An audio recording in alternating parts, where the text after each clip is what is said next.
por 3 anos. Então, olha só que interessante, são bem menores, hein? Na uso capião de imóveis ordinária, o prazo era de 10 anos de posse, requisito. Aqui, na uso capião ordinária de bens móveis, o prazo é de apenas 3 anos. Tenho que exercer por 3 anos uma posse com a intenção de ser dono, né, ad uso capionem, de forma mansa e pacífica, contínua e duradoura, e tem que ser uma posse justa. Exercendo por 3 anos, eu tenho direito a pedido do capião. Só que, claro, acrescento os requisitos. Tenho que provar em juízo que tenho justo título e boa-fé, o que nem sempre é simples, não é mesmo? Agora, professor, eu também tenho a uso capião, né, ordinário, extraordinário dos bens móveis. Tenho sim. E aí, qual é o prazo? Na uso capião extraordinária de bens móveis, eu também vou subir esse prazo. Então, ao invés de 3 anos, eu vou falar em quanto? Eu vou falar em 5 anos para o pedido de uso capião. Qual é a vantagem, professor? A vantagem é, eu tenho uma presunção absoluta de justo título e boa-fé. Isso significa o quê? Isso significa que eu não posso discutir em juízo a questão da pessoa ter um título ou não que justifique aquela posse e se ela está ali agindo ou não de boa-fé. Se o estado psicológico dela era um estado psicológico de firme crença de ter direito àquele bem, ok? Aquela posse. Então, cuidado, hein?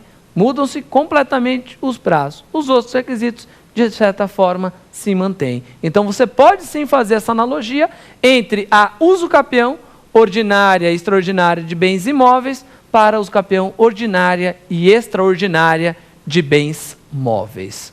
Ok, senhores? Vamos à nossa próxima questão. Professor, o que é accessio possessionis? A questão da accessio possessionis é uma das questões hoje em dia que apresenta algumas polêmicas. E o que viria a ser, em primeiro lugar, esse instituto? A possibilidade de accessio possessionis é a possibilidade que um possuidor tem de acrescentar ao período de sua posse o período da posse do possuidor anterior. Professor, eu não entendi. Imagine o seguinte, que eu adquiri, acreditei estar adquirindo a propriedade de um bem. Fui lá, firmei um contrato de compra e venda, um compromisso, só que depois descobri que, na verdade, a pessoa que estava me vendendo o bem também não era o proprietário do bem. Passado um tempo, eu vou lá e uma pessoa, o verdadeiro dono do bem, pede para eu sair desse imóvel. O que eu posso fazer? Eu posso verificar qual era o prazo que eu exerci posse sobre aquele bem. Poxa, meu prazo aqui, meu período é insuficiente, eu estou aqui apenas há 8 anos. Não dá. Mas eu posso verificar o quê? Se o possuidor anterior também passou um longo tempo dentro do imóvel. O nosso direito admite, como regra geral, lá no artigo 1243 do Código, que o possuidor atual acrescente à sua posse a posse do possuidor anterior para fins de pedido do capião. Então não importa se sou eu ingressando originariamente com uma ação de uso capião ou até mesmo eu me defendendo de uma ação possessória alegando uso capião. Aliás, essa é a forma clássica de alegação do uso capião, talvez a mais comum em nosso país, seja da pessoa que está exercendo a posse de um bem, o verdadeiro dono do bem entra com a ação e ele se defende alegando uso capião. Não importa, então, se é na defesa ou se é entrando efetivamente na qualidade de autor com a ação, entrando com a ação de uso capião. O uso capião, ele, como regra geral, pode ser utilizado para fins de contagem, para a fim de aumentar o seu prazo, você computar o prazo do possuidor anterior. O artigo 1243 é expresso nesse sentido. Vamos dar uma olhada? Diz o dispositivo. O possuidor pode, para o fim de contar o tempo exigido pelos artigos antecedentes, quais são os artigos antecedentes? 1239, 1240, 1242, todos os artigos tratam do uso capião. Fim de contar o tempo exigido pelos artigos antecedentes, acrescentar à sua posse a dos seus antecessores, os possuidores anteriores, contanto que todas sejam contínuas, pacíficas e, nos casos do artigo 1242, com justo título e boa-fé. Olha só, contanto que todas sejam contínuas e pacíficas. E no caso do artigo 1242, que é o uso capião da propriedade, o imóvel ordinária, aquela que eu tenho justo título e boa-fé, que seja efetivamente com também justo título e boa-fé. O que eu tenho de polêmica a respeito desse dispositivo? Se você observar a redação do 1243, ele faz menção ao quê? Ele faz menção às demais modalidades de uso capião. Ou seja, ele se refere aos artigos antecedentes, se referindo, de certa forma, a todas as previsões de uso capião do Código Civil. Tudo de imóvel nós estamos tratando aqui, tá? Então, uso capião ordinária, extraordinária, uso capião especial urbana e uso capião rural. Vem a doutrina e coloca indagação. Espera aí, ó. É possível eu invocar a acesso possessiones para somar a minha posse à de outrem, ao possuidor anterior, para fins de pedir a uso capião especial, urbano ou rural, as modalidades do uso capião constitucional? E aí, o que você coloca na tua prova? Que é possível ou que não é possível? Vou lhe dizer qual é o posicionamento majoritário na atualidade, que inclusive conta com o entendimento do CJF, né, expressado lá nas jornadas de direito civil. CJF, Conselho da Justiça Federal, promoveu 4 jornadas de direito civil, das quais 3 resultaram em renunciados, e entre esses enunciados, o que diz que essa possibilidade de acrescentar a posse do possuidor anterior não existe, não pode ser invocada nas modalidades de uso capião especial.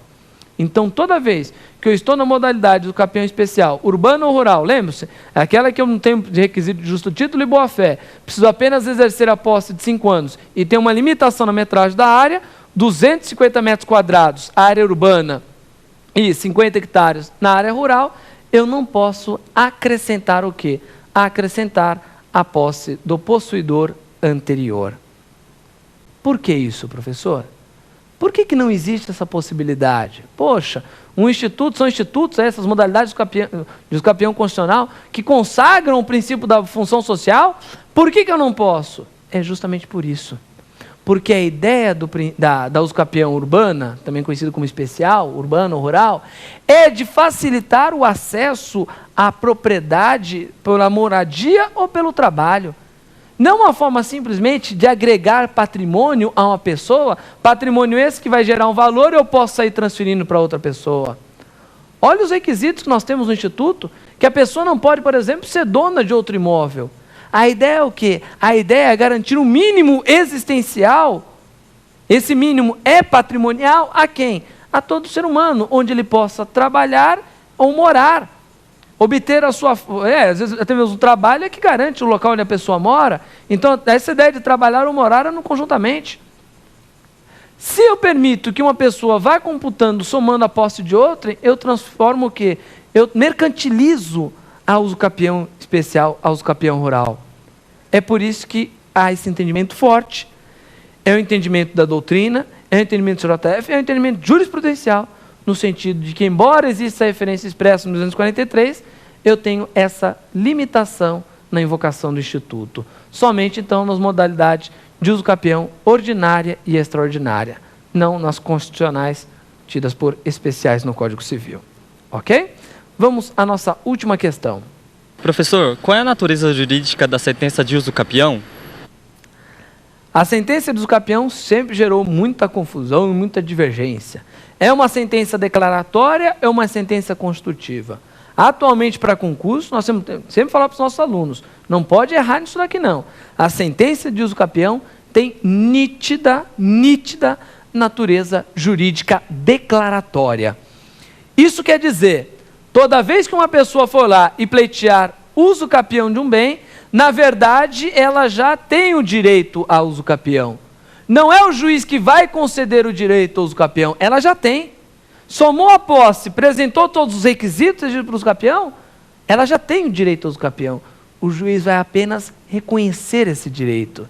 É por isso que a sentença de uso capião não tem natureza constitutiva, não gera o direito, ela apenas reconhece. A sentença de uso capião tem apenas natureza declaratória. Meus amigos, até mesmo da redação do Código Civil, nós podemos observar isso. Quer ver só a título de exemplo? Olha o que diz a redação do artigo 1241 do Código Civil. Olha só que interessante. Diz lá o Código. Poderá o possuidor requerer ao juiz, seja declarada adquirida mediante uso capião, a propriedade imóvel. O artigo é expresso. poderá o possuidor